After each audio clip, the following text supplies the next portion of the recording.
বীর মুক্তিযোদ্ধা দেবু চৌধুরী মঞ্চে আসছেন। এরপর আমরা মঞ্চে আসতে বিনীত অনুরোধ জানাচ্ছি বীর মুক্তিযোদ্ধা তাজুল ইমামকে।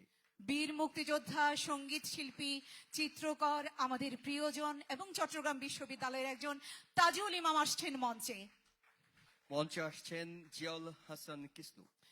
কিসলু ভাই, আপনাকে বীর মুক্তিযোদ্ধা জিয়াউল হাসান কিসলু ভাইকে আমি মঞ্চে আসার জন্য, তোমরা একটু হেল্প করতে হবে কিসলু ভাইকে প্লিজ। কিসলু ভাই এবং একই সঙ্গে মঞ্চে আসতে অনুরোধ জানাচ্ছি বীর মুক্তিযোদ্ধা, যুদ্ধাহত মুক্তিযোদ্ধা খোরশেদ আনোয়ার বাবলু ভাইকে।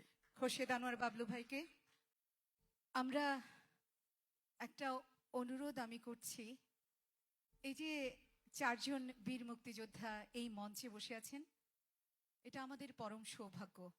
এখনো তাদের কথা আমরা শুনতে পাচ্ছি, এখনো তাদের কথা আমরা শুনতে পারবো যতদিন তারা কথা বলতে পারেন। আপনাদের সবার, আমাদের সবার উচিত তাদের কথাগুলো শোনা।